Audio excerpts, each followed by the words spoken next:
श्री शिवाय नमस्तुभ्यम। जय भोलेनाथ। आप सभी का दिन शुभ हो।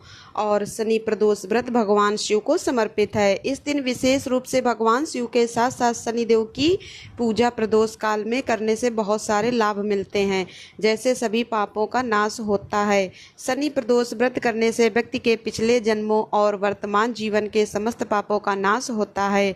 शिव और शनिदेव की कृपा से मनुष्य धर्म और पूर्ण के मार्ग पर अग्रसर होता है। यह व्रत शनि दोष, साढ़े साती और ढैया के प्रभाव को कम करता है। जो लोग शनि की अशुभ दृष्टि से पीड़ित हैं, इस व्रत के पूर्ण प्रताप से उनके जीवन में सुख समृद्धि लौट आती है। शनि प्रदोष व्रत रखने से सभी प्रकार के संकटों से मुक्ति मिलती है। पौष महीने के कृष्ण पक्ष का प्रदोष व्रत होगा 28 दिसंबर शनिवार को रहेगा और इस दिन प्रदोष काल का समय 5 बजे से 6:30 बजे तक रहेगा। शाम की पूजा आप सभी इस समय करके सच्चे मन से व्रत की कथा सुने। आपको आपके हर कष्ट से मुक्ति अवश्य मिलेगी। शनि प्रदोष व्रत की कथा के अनुसार एक बार की बात है, एक नगर में एक सेठ जी रहते थे। सेठ जी के घर में हर प्रकार की सुविधाएं थीं। उनके पास अपार धन संपत्ति थी, लेकिन उन्हें एक ही दुख था कि उनकी कोई संतान नहीं थी। इसी कारण सेठ और सेठानी दुखी रहते थे। उन्होंने संतान प्राप्ति के लिए कई उपाय किए, व्रत उपवास रखे, लेकिन सफलता नहीं मिली। तब दुखी होकर कुछ समय बीतने पर सेठ जी ने अपना काम नौकरों को सौंप दिया और खुद सेठानी के साथ तीर्थ यात्रा के लिए चल पड़े। अपने नगर से बाहर निकलने पर उन्हें एक साधु महाराज मिले, जो कि ध्यान मग्न बैठे हुए थे। सेठ और सेठानी साधु के पास गए और हाथ जोड़कर उनके ध्यान से उठने का इंतजार करने लगे। काफ़ी देर के बाद जब साधु महाराज ने आंखें खोलीं, तब उन्हें पता चला कि उनके समक्ष कोई बहुत दूर से देर से आशीर्वाद लेने की प्रतीक्षा में बैठा हुआ है। साधु ने सेठ और सेठानी से कहा कि मैं तुम्हारा दुख समझता हूँ। तुम इस दुख से मुक्ति पाने के लिए शनि प्रदोष व्रत करो। इससे तुम्हें संतान सुख अवश्य ही प्राप्त होगा। फिर साधु ने सेठ सेठानी को प्रदोष व्रत की विधि बताने के साथ भगवान शिव की वंदना करने के लिए कहा। भगवान शिव की वंदना इस प्रकार: विश्वेश्वर प्रभु शिव, आपको नमस्कार है। साधु के इस प्रकार वंदना करने का विधान जानकर सेठ और सेठानी ने साधु महाराज को धन्यवाद किया और उनसे आशीर्वाद लेकर तीर्थ यात्रा के लिए चल पड़े। तीर्थ यात्रा से लौटने के बाद दोनों ने मिलकर शनि प्रदोष व्रत किया, जिसके प्रभाव से जल्दी ही उनके घर में एक सुंदर पुत्र का जन्म हुआ। इस प्रकार शनि प्रदोष व्रत रखने से सेठ सेठानी का घर खुशियों से भर गया। शनि प्रदोष के दिन जो भी भक्त जिस भी कामना को लेकर प्रदोष व्रत रखते हैं, उनकी वह कामना भगवान शिव और शनिदेव की कृपा से अवश्य ही पूरी होती है। अब सुनिए शनिदेव की कथा। पौराणिक कथा के अनुसार एक बार स्वर्गलोक में सबसे बड़ा कौन है, इस प्रश्न पर सभी 9 ग्रहों के वाद विवाद हो रहे थे। ग्रह एक दूसरे से कहने लगे कि मैं सबसे बड़ा, और इस प्रकार विवाद इतना बढ़ गया कि परस्पर भयंकर युद्ध की स्थिति जैसी बन गई। कोई हल नहीं निकल रहा था। देखकर सभी 9 ग्रहों के देवता इंद्र के पास जा पहुँचे और कहने लगे, देवराज, अब तो आपको ही निर्णय करना होगा कि हम में से सबसे बड़ा कौन है। देवताओं का प्रश्न सुनकर देवराज इंद्र भी उलझन में पड़ गए। तब देवराज इंद्र कहने लगे, हे 9 ग्रहों, आपके प्रश्न ने तो मुझे भी उलझन में डाल दिया। मैं इस प्रश्न का उत्तर देने में असमर्थ हूँ। हम सभी पृथ्वी लोक में उज्जैनी नगरी में राजा विक्रमादित्य के पास चलते हैं। इस प्रकार देवराज सहित सभी 9 ग्रहों के देवता उज्जैनी नगरी में जा पहुँचे।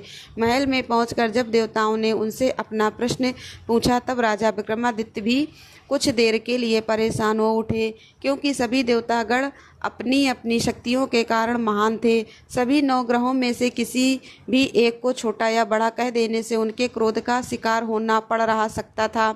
अचानक राजा विक्रमादित्य को एक उपाय सूझा। क्योंकि राजा विक्रमादित्य को न्याय के लिए जाना जाता था, इसलिए उन्होंने न्याय करने के लिए विभिन्न धातुओं अर्थात स्वर्ण, रजत, कांसा, ताम्र, सीसा, रागा, जस्ता, अभ्रक और लोहे के 9 आसन बनवाए। धातुओं के गुणों के अनुसार सभी आसनों को एक दूसरे के पीछे रखवाकर उन्होंने सभी देवतागणों को अपने अपने सिंहासन पर बैठने के लिए कहा। देवताओं के बैठने के बाद राजा विक्रमादित्य ने कहा, आपका निर्णय तो स्वयं हो गया। जो सबसे पहले सिंहासन पर विराजमान है वही सबसे बड़ा है। राजा विक्रमादित्य के निर्णय को सुनकर शनि देवता ने सबसे पीछे आसन पर बैठने के कारण अपने आप को छोटा जानकर क्रोधित होकर कहा, हे राजा विक्रमादित्य, तुमने मुझे सबसे पीछे बैठाकर मेरा अपमान किया। तुम मेरी शक्तियों से परिचित नहीं हो, मैं तुम्हारा सर्वनाश कर दूंगा। तब शनिदेव ने कहा, सूर्य एक राशि पर 1 महीने चंद्रमा, 2.25 दिन मंगल, 1.5 महीने बुध और शुक्र 1 महीने, बृहस्पति 133 महीने रहते हैं, लेकिन मैं किसी राशि पर 75 वर्ष अर्थात जिसे कहते हैं तक रहता हूँ। बड़े बड़े देवताओं को मैंने अपने प्रकोप से पीड़ित किया है के कारण ही वन में जाकर रहना पड़ता था। रावण को 7.5 के कारण ही युद्ध में मृत्यु का शिकार बनना पड़ा। हे राजा, अब तू भी मेरे प्रकोप से नहीं बच सकेगा। इसके बाद अन्य ग्रहों के देवता तो बड़ी प्रसन्नता के साथ वहां से चले गए, परंतु शनिदेव बड़े क्रोध के साथ वहां से विदा हुए। राजा विक्रमादित्य पहले की तरह ही न्याय करते रहे। उनके राज्य में सभी स्त्री पुरुष बड़े आनंद से अपना जीवन यापन कर रहे थे। इस प्रकार कुछ दिन ऐसे ही सुकून से बीत गए, लेकिन उधर शनि देवता अभी तक अपने अपमान को नहीं भूल पाए। राजा विक्रमादित्य से बदला लेने के लिए एक दिन शनिदेव ने घोड़े के व्यापारी का रूप धारण किया और बहुत से घोड़ों के साथ उज्जैनी नगरी में जा पहुंचे। राजा विक्रमादित्य ने अपने राज्य में किसी घोड़े के व्यापारी के साथ आने का समाचार सुना तो उन्होंने भी अपने अश्वपाल को कुछ घोड़े खरीदने के लिए भेज दिया, क्योंकि राजा को घोड़े पालने का भी वह शौक था। अब घोड़े तो बहुत कीमती थे। अश्वपाल ने जब वापस लौटकर इस बारे में राजा विक्रमादित्य को बताया तो राजा ने स्वयं आकर एक सुंदर और शक्तिशाली घोड़े को पसंद कर लिया। घोड़े की चाल देखने के लिए राजा उस घोड़े पर सवार हुए तो वह घोड़ा तो बिजली की गति से दौड़ पड़ा। तेजी से दौड़ता हुआ घोड़ा राजा को दूर एक जंगल में ले गया और फिर वहां राजा को गिराकर जंगल में कहीं गायब हो गया। अब राजा अपने नगर को लौटने के लिए जंगल में ही भटकने लगे, लेकिन उन्हें लौटने का कोई रास्ता ही नहीं मिला। भटकते भटकते जंगल में इस प्रकार राजा को जोर से भूख प्यास लगने लगी। काफी दूर तक भटकने के बाद आखिरकार राजा को एक चरवाहा मिला। राजा ने उससे पानी मांगा। पानी पीकर राजा ने उस चरवाहे को अपनी अंगूठी दे दी। फिर उससे रास्ता पूछकर वह जंगल से निकलकर पास के एक ही नगर में जा पहुंचा। अब राजा विक्रमादित्य ने एक सेठ की दुकान पर बैठकर कुछ देर तक तो आराम किया। उस सेठ से राजा ने बातचीत की, राजा के बारे में पूछा तो राजा ने बताया कि मैं उज्जैनी नगरी में से आया हूँ। राजा की कुछ देर दुकान पर बैठने से अब सेठ को तो बहुत बिक्री हुई। सेठ जी ने राजा को बड़ा भाग्यवान समझा कि इन्हीं के कारण आज मेरी दुकान में सबसे ज़्यादा बिक्री हुई है। तो उन्होंने खुश होकर राजा को अपने घर पर भोजन के लिए आमंत्रित कर दिया और उन्हें अपने घर ले गए। सेठ के घर में सोने का एक हार खूंटी पर लटका हुआ था। राजा को उस कमरे में छोड़कर सेठ कुछ देर के लिए बाहर चला गया। तभी एक आश्चर्यजनक घटना घटी। राजा विक्रमादित्य के देखते ही देखते सोने के उस हार को खूंटी ने निगल लिया। वापस लौटकर सेठ ने देखा कि हार तो वहां पर था ही नहीं। हार को गायब देखा तो चोरी का संदेह राजा पर ही किया, क्योंकि उस कमरे में केवल राजा ही अकेले बैठा था। तब राजा सेठ ने अपने नौकरों से कहा कि इस परदेसी को रस्सियों से बांधकर नगर के राजा के पास ले चलो। इस तरह से राजा को रस्सियों से बांधकर नगर के राजा के पास ले जाया गया। राजा ने जब राजा विक्रमादित्य से हार के बारे में पूछा तो उन्होंने बताया कि उन्हें देखते ही देखते खूंटी ने तो हार निगल लिया। इस पर राजा ने क्रोधित होकर चोरी करने के अपराध में राजा विक्रमादित्य के हाथ पांव काटने का आदेश दे डाला। किसी ने भी राजा की बात का विश्वास नहीं किया। इस तरह से राजा विक्रमादित्य के हाथ पांव कट कर उन्हें घर नगर की सड़क पर छोड़ दिया गया। कुछ दिनों के बाद एक तेली उन्हें उठाकर अपने घर ले गया और उन्हें अपने कोल्हू पर बैठा दिया। अब राजा आवाज़ देकर बैलों को हाँकता रहता था और इस तरह तेली का बैल चलता रहा। अब राजा को भोजन भी मिलता रहा। शनिदेव के प्रकोप की 7.5 पूरी होने पर वर्षा ऋतु आरंभ हुई। अब एक दिन राजा विक्रमादित्य एक रात को मेघ मल्हार गा रहे थे कि तभी नगर के राजा की लड़की राजकुमारी मोहिनी रथ पर सवार होकर उस तेली के घर के पास से गुजर रही थी।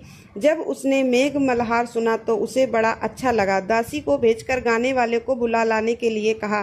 तब दासी ने लौटकर राजकुमारी को अपंग राजा के बारे में सब कुछ बता दिया। राजकुमारी उसके मेघ मल्हार से बहुत मोहित हुई, अतः उसने सब कुछ जानकर भी अपंग राजा से विवाह करने का निश्चय कर लिया। राजकुमारी ने अपने माता पिता से जब ये बात कही कि वह एक अपंग से विवाह करना चाहती है तो वे हैरान हो गए। रानी ने मोहित होकर के राजा की सारी बात सुनी। पुत्री को समझाया, बेटी तेरे भाग्य में तो किसी राजा की रानी होना लिखा है, फिर तू उस अपंग से विवाह करके अपने पांव पर कुल्हाड़ी क्यों मार रही है। लेकिन राजकुमारी ने अपनी जिद नहीं छोड़ी। अपनी जिद पूरी कराने के लिए उसने भोजन करना छोड़ दिया और अपने प्राण त्यागने का निश्चय कर लिया। आखिरकार राजा और रानी को विवश होकर अपंग विक्रमादित्य से अपनी राजकुमारी का विवाह करना ही पड़ा। विवाह के बाद राजा विक्रमादित्य और राजकुमारी उसी तेली के घर में रहने लगे। उसी रात स्वप्न में शनिदेव ने राजा से कहा, हे राजा, तूने मेरा प्रकोप देख लिया, मैंने तुम्हें अपने अपमान का दंड दिया। इस प्रकार राजा ने शनिदेव से क्षमा याचना करने को कहा और प्रार्थना करते हुए कहने लगे, शनिदेव, आपने जितना दुख मुझे दिया किसी और को भी कभी मत देना। तब शनिदेव ने कुछ सोचकर कहा, हे राजा, मैं तुम्हारी प्रार्थना स्वीकार करता हूँ। जो कोई स्त्री पुरुष मेरी पूजा करेगा, शनिवार को व्रत करेगा, मेरी व्रत कथा सुनेगा, उस पर मेरा आशीर्वाद सदा बना रहेगा। इस प्रकार प्रातःकाल जब राजा विक्रमादित्य की नींद खुली तो उसने अपने हाथ पांव सही सलामत देखे। यह देखकर राजा को बड़ी खुशी हुई। उसने मन ही मन शनिदेव को प्रणाम किया। राजकुमारी भी राजा के हाथ पांव सही सलामत देखकर आश्चर्य में डूब गई। तब राजा विक्रमादित्य ने अपना असली परिचय देते हुए शनिदेव के प्रकोप की सारी कहानी रानी को कह सुनाई। सेठ को जब इस बात का पता चला तो वह दौड़ा दौड़ा तेली के घर पहुंच गया। राजा के चरणों में गिरकर क्षमा मांगने लगा। राजा ने उसे क्षमा कर दिया क्योंकि यह सब तो शनिदेव के प्रकोप के कारण हुआ था। सेठ राजा को अपने घर ले गया और उन्हें भोजन कराया। भोजन कराते समय वहां एक आश्चर्यजनक घटना घटी। सबके देखते देखते उस खूंटी ने हार उगल दिया। यह देखकर सेठ बड़ा प्रसन्न हुआ और सेठ ने अपनी बेटी का विवाह भी राजा के साथ कर दिया। बहुत सारे स्वर्ण आभूषण और धन आदि देकर राजा को अपनी बेटी के साथ विदा कर दिया। अब राजा विक्रमादित्य राजकुमारी मोहिनी और सेठ की बेटी के साथ उज्जैनी नगरी में पहुंचे तो नगरवासियों ने बड़ी खुशी से उनका विवाह किया। अगले दिन राजा विक्रमादित्य ने पूरे राज्य में घोषणा कर दी कि शनिदेव सभी देवों में सर्वश्रेष्ठ हैं, इसलिए हर स्त्री और पुरुष शनिवार को उनका व्रत करे और व्रत कथा अवश्य सुने। राजा विक्रमादित्य की घोषणा से शनिदेव बड़े प्रसन्न हुए। शनिवार का व्रत करने और व्रत कथा सुनने के कारण सभी लोगों की मनोकामनाएं शनिदेव की कृपा से पूरी होने लगी। सभी लोग बड़े आनंद पूर्वक से रहने लगे। बोलिए शनिदेव महाराज की जय। दोस्तों, शनिदेव की कृपा पाने के लिए वीडियो को लाइक और चैनल को सब्सक्राइब अवश्य करिएगा। धन्यवाद दोस्तों।